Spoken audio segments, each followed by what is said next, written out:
Going over a piece here in 1945 about Australia may never get AUKUS nuclear submarines. I'm going to change that. Australia will never get its AUKUS nuclear submarines. In the article, Andrew Latham goes through a lot of the reasons why he thinks Australia won't get their AUKUS submarines. The lesson for Australia is perhaps obvious. Dependence on American promises to deliver military goods can leave a country stranded when the political winds shift. This lesson for Canada should be no less obvious. The grim strategic reality is that the United States Navy has its own pressing needs. With an aging submarine fleet and mounting concerns about naval competition and potential conflict with China, it's perfectly rational for the U.S. to privilege its own national interests over promises to an ally, even if those promises were initially made in good faith. Every Virginia-class submarine delivered to Australia is one less the U.S. Navy asset available to deter and defeat China. In an era of America First, the Royal Australian Navy could easily find itself on the back of the queue when it comes to delivery of American sub shipyards. Well, it's not just that you, Australia, will find yourself at the back of the queue.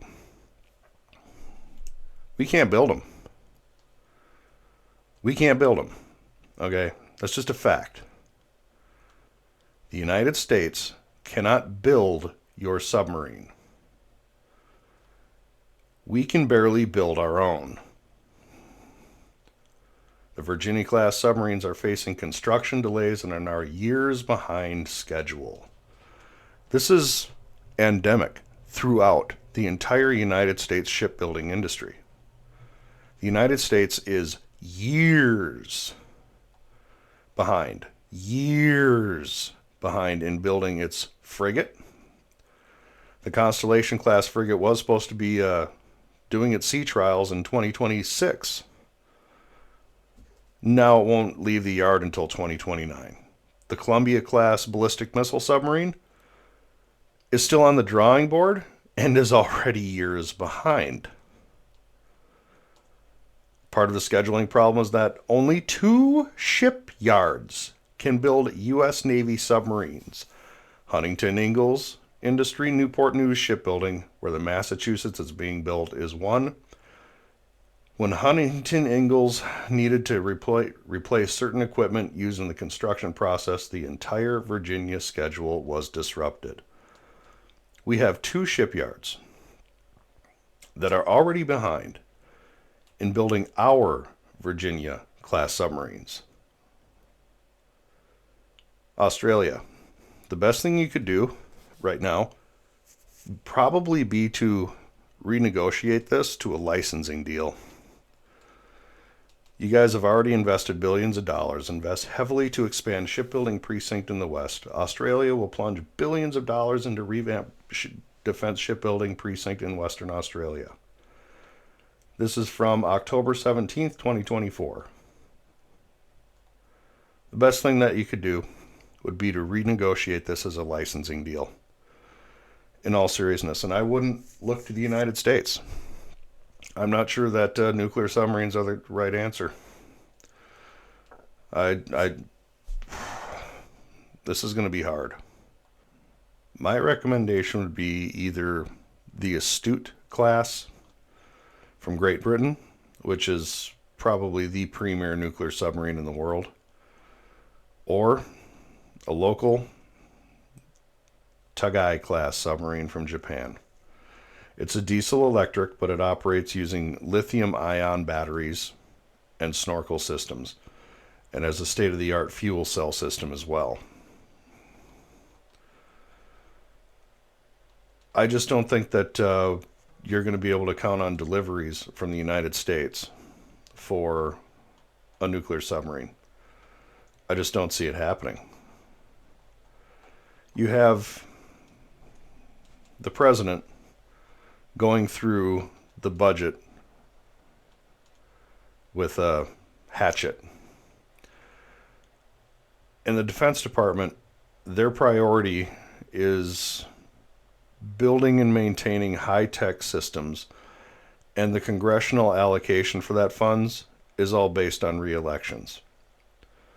This is why we continued to build littoral combat ships when the frigate, the Constellation-class frigate, was already on the design board, ready to go, but the congressman decided to allocate funds for more littoral combat ships so that way his district would keep the jobs for the littoral combat ship.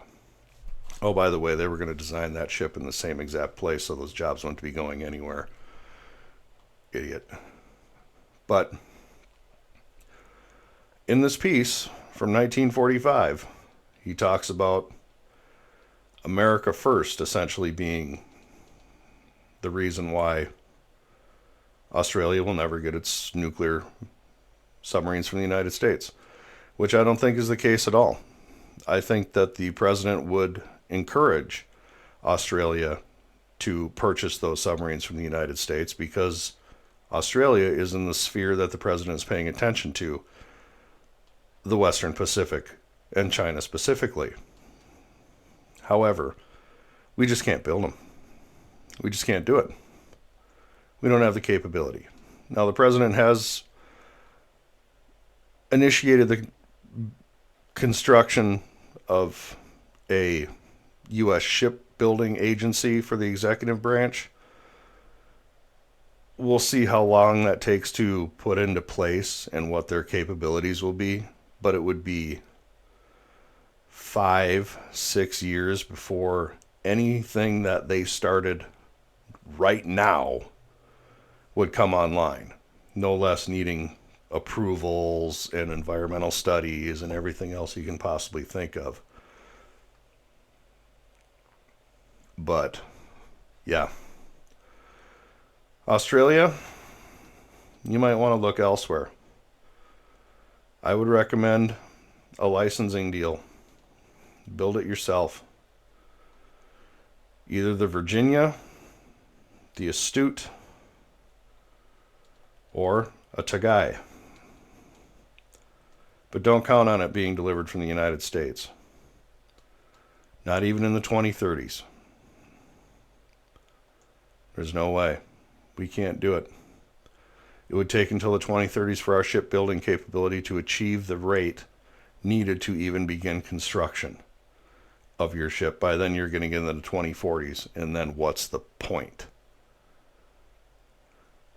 Licensing deal. Build it yourself. That's my suggestion. And maybe look away from the Virginia. Maybe look at the Astute or a Taigei. I wish we could help you. I really do. But ever since the end of the Cold War, the United States has degraded its shipbuilding capabilities to an extent that is incredibly dangerous. Not just for you, but for us. Hopefully that's going to change, but we'll see. Words aren't action, and actions haven't happened yet. With that, I thank you for coming in and listening. If you liked it, hit the like and subscribe. Maybe share it with a friend. I'll catch you next time. Thank you.